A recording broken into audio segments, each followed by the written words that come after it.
Kami mengucapkan terima kasih pada kesempatan yang istimewa ini karena bertepatan dengan peringatan HUT RI ke-80, kita akan menggali lebih dalam terkait dengan sejumlah komoditas yang tentunya menjadi andalan Indonesia, termasuk beras, Pak Bustanul. Kita akan kulik terlebih dahulu bagaimana situasinya di lapangan, karena kalau kita lihat dari segi cadangan beras pemerintah sebetulnya kan melimpah ya Pak, tapi kemudian nyatanya yang ada di lapangan saat ini masyarakat merasakan kesulitan terkait dengan distribusi sampai harga beras yang dikatakan masih melonjak. Tentunya ini terjadi paradoks. Apa sebetulnya yang terjadi di lapangan, Pak Bustanul? Baik, terima kasih Mbak. Benar observasi Anda, benar semua. Jadi data terakhir stok di Bulog itu memang 4,1 juta ton sekian ya. Kemudian harga malah bergerak naik. Masyarakat memang bertanya-tanya ada apa sebenarnya. Salah satunya adalah bahwa beras di pasar kosong. Kosong itu jarang ya. Berbagai macam persoalan sudah mungkin para pemirsa sudah mengikutinya dari media. Pada intinya ketika pemerintah melakukan penegakan hukum yang mungkin saya katakan eksesif ya, akhirnya banyak pelaku usaha pada ragu-ragu untuk taruh barangnya karena khawatir ada pelanggaran hukum sekecil apapun mungkin ya. Karena pelanggaran hukumnya kita kan sudah mendengar beberapa penjelasan resmi dari pemerintah, dari Polri, bahwa ada kemungkinan ada yang diduga ya pelanggaran ketidaksesuaian label gitu. Dan dari pelanggaran, mohon maaf, sebetulnya itu saya katakan pelanggaran mungkin yang memang sudah sering terjadi, bahwa akhirnya dampaknya bagi pedagang menjadi ragu-ragu untuk mengeluarkan stoknya, khawatir terhadap penegakan hukum itu. Salah satunya. Yang lain, apakah pemerintah, mungkin Anda bertanya, pemerintah tidak ada tindakan. Sudah ada upaya melakukan operasi pasar. Operasi pasar itu bahasa sekarang namanya SPHP. Ada program stabilisasi pasokan dan harga pangan, SPHP ya. Kalau dulu namanya itu operasi pasar ya. Dan dari situ saya baca laporannya 1,3 juta ton ya. Dan termasuk bantuan pangan. Jadi ada SPHP itu operasi pasar yang digerojokin ke pasar kepada swasta ya. Kemudian ada yang bantuan pangan yang diberikan kepada KPM. KPM adalah keluarga penerima manfaat.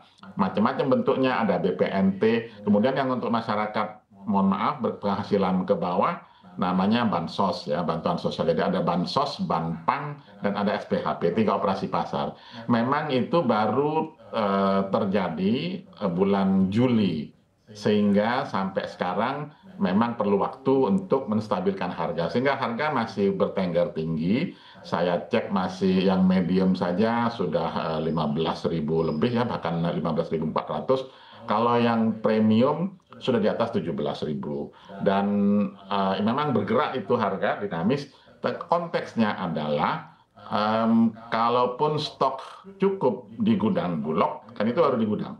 Yang dibutuhkan supaya stabilisasi harga pangan, stok tersedia di pasar sehingga tidak ada kasus-kasus sekecil apapun. Kan sekarang informasi nyebar di medsos tuh, di pasar modern ini kurang, dan itu yang menyebar, dan akhirnya ekspektasinya secara psikologis terus harga menjadi tinggi. Kira-kira seperti itu penjelasan singkatnya, Mbak. Oke, Pak Bustanul, tapi kalau terkait dengan harga, banyak pihak yang mengkritik kalau misalkan terkait dengan fluktuasi ataupun lonjakan harga beras yang terjadi akhir-akhir ini karena ada kebijakan harga gabah dan beras yang masih belum optimal. Nah, menurut Anda seperti apa sih kebijakan yang tepat khususnya untuk terkait dengan menstabilkan harga beras ini?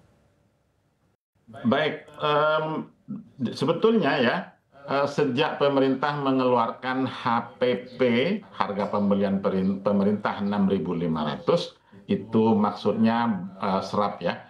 Itu kan yang ditetapkan patokannya, dan sudah hampir pasti di lapangan bakal bergerak tinggi.